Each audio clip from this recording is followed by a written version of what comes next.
Hello again. This is Pat Norris, your host of the PM Talk Show. We're on beautiful Miller Lake, and we wanted to bring to you some information on a very important event that we will be doing. But before we do that, we wanted to introduce to my viewing audience a young lady who has her own TV talk show in New Orleans on NOA TV. The name of her business is Nurturing Our Roots Media, and she's Miss Antoinette Harrell. How are you doing today? I'm doing fine. Thank you for having me as a guest. Thank you for coming. Thank you for coming. We're getting ready to come up on a big event with the late Mr. M.C. Moore.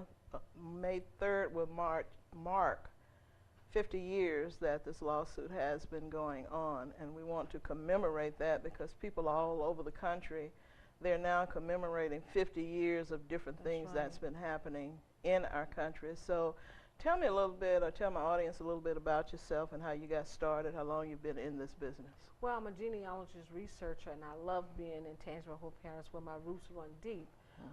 Also, I have been spending the last 10 years of my life really looking at some of the civil rights activists and people that have given a lot to the struggle in this parish. Right. And I'm learning so much. And Mr. M.C. Moore, I learned of Mr. M.C. Moore through you years ago. And when I spoke with Mr. Charles Terry, he said, look, we're coming up on the 50th anniversary. I said, you really? We have to do something. And you know, Selma just had this 50-year anniversary 2 years ago, the March on Washington. And it would just be befitting to really commemorate the life works of Mr. M.C. Moore. When you look at what your job entails, and I believe you've been in business for 15 years, what has that effort been like? It's been a struggle because sometimes the untold stories is not stories that people want to embrace. And coming back to my roots, I want to tell those untold stories because there's so many people that fought on the front line, like Mr. M.C. Moore, who put his life on the line, Prince Nelson Lee, you know, people like these crusaders who I call them and pioneering people. If we don't tell the story, who will? Right, right. Once you collect the history, what do you do with that information? Well, I have two collections. I have one at the Southeastern University, and I have one at the Amistad. So there's two areas that I really hold, donate a lot of my original papers to. But also, we look at the social media, telling it in a story form, documentaries, and we don't ever have to worry about it being lost. And that way we reach masses of people across not just the United States, but nationally and internationally. Okay, well, for those who don't understand what Amistad is, can you explain that? Yeah, the Amistad is located in New Orleans, Louisiana, and it's a repository where people who have done great works like Mr. M.C. Moore, starting a collection in his name, and some of the original papers, newspaper articles, and family photographs will go into that collection. Okay, so it'll be there forever. Forever. Pretty much. Yes. Where is your collection located at SLU? Okay, it's located in the Louisiana History Department. Okay. Under Dr. Samuel Hyde. So when I started researching this at Southeastern, I noticed that there was not a lot of information on African American people here. I said, well, what can we do to change that? Because I know there was so many people did outstanding things here. So I went out through the parish and St. Helena as well. Now I'm going over to Washington Parish to preserve history. Okay. How much of history did you collect at SLU? Oh my God, it's just extensive. If they go to Antoinette Harrell, go to the Southeastern database and type in my name, they will see it's just so much. Matter of fact, I forgot what I had in there myself until I go there and look at the databases. And it's not just about my family, it's about everyone's family. There's a rich collection of obituaries, there's a rich collection of pictures, documents, and some of the Choctaw Indian records there from Amite, Louisiana. Really? Yes. Okay. Yes. What about the village of Tangipahoa? Because that's where my grandparents and my great-grandparents who were Choctaw Indians. What's the surname? Stevens. I haven't ran across any Stephen records Okay. yet, but now that I know that's the name, I'll be on the lookout for that. Okay. Yeah. Okay. But you know, there's a lot of records here, and sometimes our family members not knowing what to do with it. If someone passed away, they'll throw those records away. And I'm saying, call me at 504-858-4658. Please don't throw away the records because the entire history will not be told Mhm. until we add our own history Right. and write our own history. Right. And your contact information is on the bottom of the screen, so you don't have a problem with people contacting you. Absolutely not. Okay. Absolutely not, because as I drive through the parish and I go through these parishes, I see too many people throwing away Mhm. valuable information. Mhm. Are you able to, if people wanted you to teach them how to do that research, are you able to do that? That's my next step, because Okay. I noticed that there's no African American genealogy workshops or associations here in this Mhm. parish. So I would like to teach people how to do it, because that way they would really feel what their ancestors went through, and Mhm. you know, and it's a lot of rich records here. Right. Right. I Lots of believe them. it. Hmm. Would you prefer doing it with, say, a younger generation, or school-age students, or college students, or older? All of the above. Okay. Because I always say, never leave out the children, Mhm. because they need to know that they come from greatness. Right. They need to know who some of these pioneering people are. Mhm. You know, I was very surprised to see that a lot of people had no knowledge of who Mr. M.C. Moore was. Right, right, and that's true. That was an issue that I had when we first began in this case. Who did you say? You know, so you're right. A lot of people did not know all of the things that he did, and we're very proud that he did, because now we're beginning to see the fruits of his labor come to fruition. That's right. And this 50-year commemoration will have a week long of events, and we're hoping next year to be able to add a historical plaque Right. in right. the community. Okay. What do you plan to put in the museum as far as a plaque for the memory of Mr. Moore? Well, I think the first thing that we want to achieve is to get a proclamation from the parish Okay. designating this as MC Moore Week, you know, because there's a week long of activities that would take place. So we want to make sure that proclamation come from the parish to acknowledge Okay. this civil rights Okay. activist. Have you contacted any parish members yet? We're on our way to doing that, Okay. certainly, and we need Okay. your help with that as well. Okay. You Because got it. he's an icon. He He is an icon, and we have to recognize the icons in our community. Have you contacted any? Well, you say you're on your way, so I think the first step is to contact their office to be placed on the agenda to come and present whatever the plans are, and just pack in the room with people who support that idea. That's right, and I do know that we have to write the proclamation ourselves, because you Yeah. know the verbiage is important. But yes, again, that is on our agenda, because Okay. May is coming soon. Yeah, right around the corner. May 3rd is right around the corner. That's So right. you have a little time left to get the word out, get it in the media, and certainly people know it when this interview will air, that this is going on, and we would appreciate the support coming to the community by just coming to the different events to see and hear, bringing children to know the history Exactly, of bringing the Mr. M.C. children. Moore. Right. And you know, we're calling for spoken word artists. You know, we want them to come out. We want those spoken words to be an inspiration. I can't thank Mr. Charles Terry enough. When I learned that he was a son-in-law, but you cannot tell. You know, he's that person that's carrying a legacy of Mr. M.C. Moore, and I just really appreciate, you know, knowing that a son-in-law felt that way about his father-in-law. This is a kind of rhetorical question, but just explain how you came about with the name of Nurturing Our Roots. Well, nurturing our roots is just what it is. It's nurturing those roots. Because oftentimes we forget about the people who came before us. Right. Those strong shoulders that we stand on. Right. And we abandon the ways of our ancestors. And I find that we come from strong people. We come from people that was business people, you know, strong people in the community. And we want to just go ahead and nurture that and revive that and bring it back, because we need it now. Well, exactly, we do. And I find that it really helps. As a matter of fact, I was with a young man and his counselor yesterday, and just telling him some of the things that I know about our history, he was just amazed to find out we did. And they're thirsty for the knowledge. Yeah, We they just have to really bring, are. they are really very are. thirsty.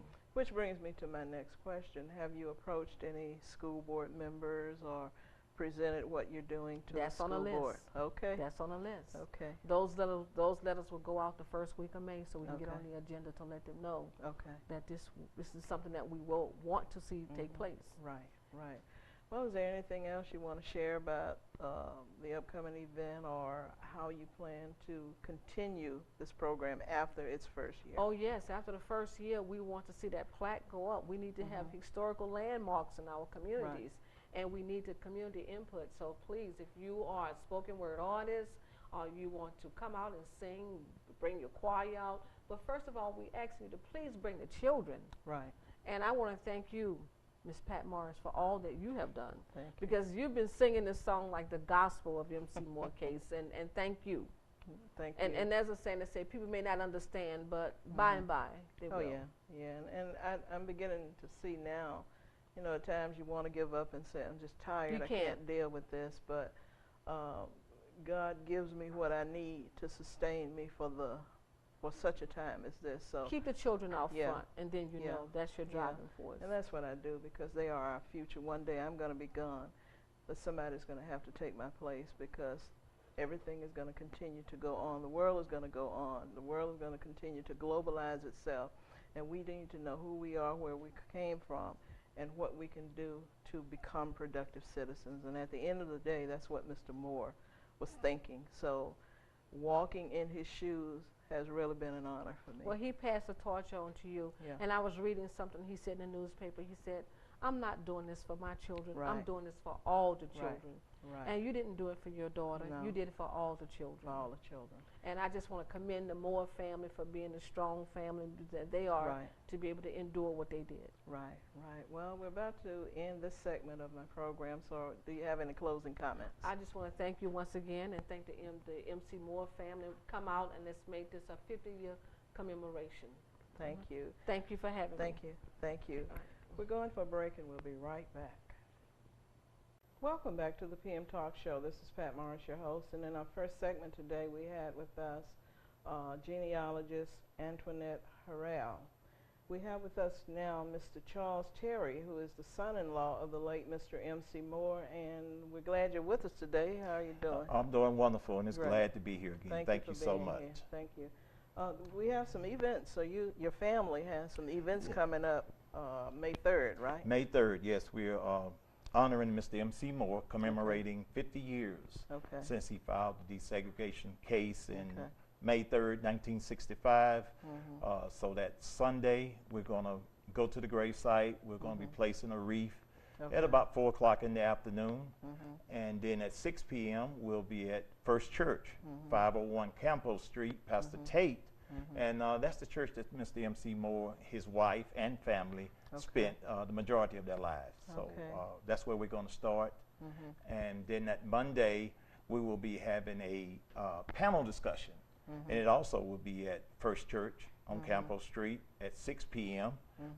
We're going to have about 10 or so different speakers. Of course, we're looking for you to be there on the panel. Hopefully, Mr. Nelson Taylor can make it, school board members, and then a lot of the family. There will also be something different this time. Right. No one has ever heard from the gentleman who stood outside the Moore's home after the shooting. Right. So we will have two of those gentlemen. They are still alive, Mr. Otis Broomfield Okay. and Mr. Henry Jackson Sr., who's Okay. also the son-in-law of the late MC and Willie Mae Moore. Okay. Was there a group called the Deacon Patrol out of Washington Parish? At one joined in? time, yes, there was. Yes, yes, in the late 60s, mid to late 60s. There Okay. definitely was, because, you know, Bogalusa was a hotbed Yeah. during the time of civil rights. And they pretty much had to do the same thing, not only for each other's homes, or as in any movement, leaders are always targeted. And they Right. feel like if we can get the main one to stop, then we can kill the movement. So these guys at the church, they at various churches, Baptist, Methodist, they all got together and started protecting the leaders. Okay, but were they ever a part of the protection for Mr. Moore? Not that I'm aware of. Okay. I'm not. I do know that Mr. Moore marched with A.Z. Young over in Okay. Bogalusa. I do know that, but whether or not those gentlemen came over, I don't know. Okay. As you remember Mr. Moore, what do you remember most about him?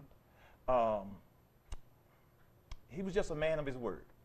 He was a man of his word. He had a personality that gravitated people to him. He could be in a room with people who had PhDs and lawyers, and I think Mr. Moore probably went to the 3rd or 4th grade. Okay. But before the night was over, they were all listening to him. He Oh, just my he goodness. just had that type of personality, that wisdom. His wisdom just attracted you to him. Right, right. I never had an opportunity to meet him because he had died when I became aware of who he was, but just in the family home and talking to the family before the case was reopened, I remember feeling a sense of his presence there, the strength Yes. that he had. Oh, he's a very strong man. Even, you know, through the desegregation, what I was amazed with as I was reading over the case, some of the lawyers that was actually, you know, pretty much fighting this thing was on the opposite sides. Later on became best friends with Mr. Moore. He hired, Really? I'm serious, he actually hired them to do different legal things that he needed done. Okay. Mr. Moore was a man that he loved God, he loved men of God. And every year, Superintendent Monroe McGee's pastor anniversary, those gentlemen sent a donation Really? every year Okay. until Mr. Moore's death. Yeah, so there was a sense of camaraderie, if you would. Yeah, he just, it was just a thing, and a respect. I mean, you Right. respect it. If you didn't agree with him, or if he didn't agree with you, he still had that personality that we still can be friends. Well, are you going to be celebrating this event through the entire week of May 3rd? Pretty much. We're going to start that Sunday, that Monday again with the panel discussion at First Church. And then on Tuesday, we're going to New Orleans to be on live television with Ms. Harrell, Okay. who we're so thankful for to Right. step right in and help us out so much. And then after that, we're going to be a little bit earlier in the month of April. We'll be at Southeastern in the sociology department. We'll be addressing some classes in sociology, and hopefully be on that week or be back at Southeastern to maybe talk to some history classes. Okay. So we're going to be very, very busy. Okay, so Southeastern is receptive to this. They've been, they opened doors to us, both the head of the history department, Mr. William Robeson, and Miss Hensley, your good friend, Yeah. and second chair. They were very happy to see us, and Mr. Satoon in the Yeah. camera department, very, very helpful. Yeah. And we hope to come out and, you know, be a blessing to them because they've been a blessing to us. Yeah, well, Dr. Bill Robinson was one of my history professors He's great. when I was, yeah, he is. Strict but great. Great. Strict but great. Yes. But anyway, after that, what is the closing ceremony for that The week gonna closing be? ceremony, we'll probably do something, what I like to always refer to as the Moore Plantation. Okay. We're going to do another thing that Mr. and Mrs. Moore liked more than a lot of the other things that they did, was for the entire family to come together and have a great big eating. Yeah. A great Yeah. big eating with all those homemade cakes and pies. Okay, well, Yeah, I'm pretty right. sure your wife is one of the ones that make those good pound cakes.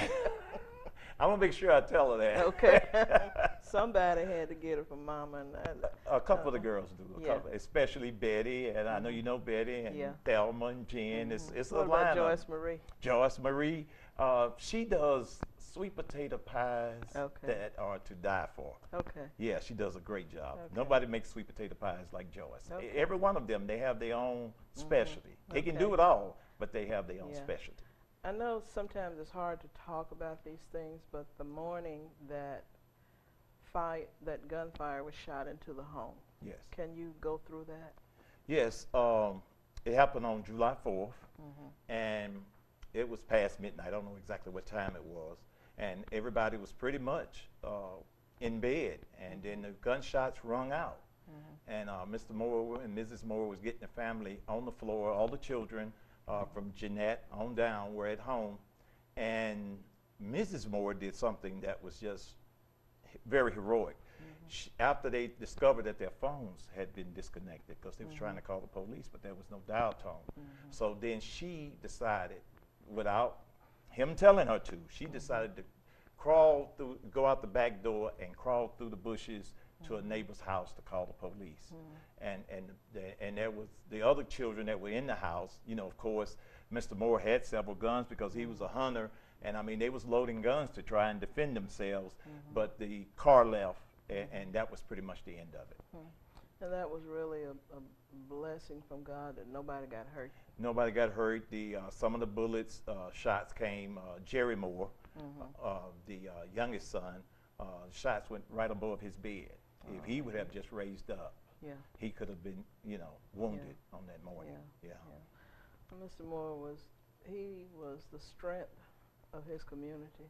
Yes, yes. He was the strength, and he was in business for himself. He was in business for himself. He did pulpwood business for years. He had several trucks, had his own saws, had his own screws. So he was very successful.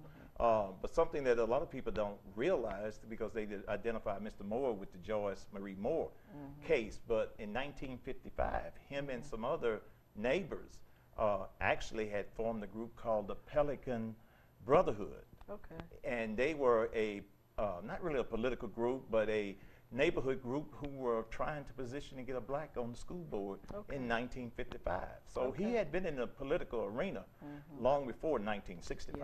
Yeah, so his legacy, it stretches wide and yes, long. It does. And like I say, and in the church, in the community, children, we even have pictures of him. Some kids came from school one day, and there's a picture of him showing these young people how to make cakes. Really? It's a beautiful picture. I must let you see it one day. Yeah, it's a very beautiful picture. And he always had time for young people. Right. He always had time. Has the family ever thought about, like the picture you just spoke of? I know the NAACP presented a plaque to him during one of our first big fundraisers that we had. Right. And the Saturday or Sunday that I visited the home to get some information on him, the one statement, a lot was told, but there was one statement that stuck with me. You can knock me down. You can knock me down. But you can't make me back up. You can't make me back up, yeah. Yeah, that was Mr. Moore in and out. I mean, he believed in that, and he walked with that. He always tried to instill his children courage. Right. Never start something and then stop. Right. If you start it, go all the way, no matter how hard it gets. Right.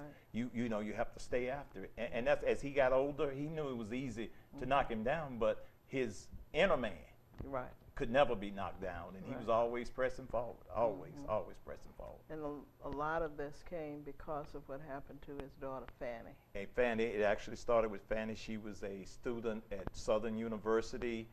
She brought home horrible grades, but she was a great student at Greenville Park Color School. And Mr. Moore thought, well, what's going on? And he went and he visited her, and she explained to him she just wasn't prepared for the college level. Right. And but she promised him that day that she would finish college, and she did. She went on to become a school teacher, taught for over 30 years in the Baton Rouge area.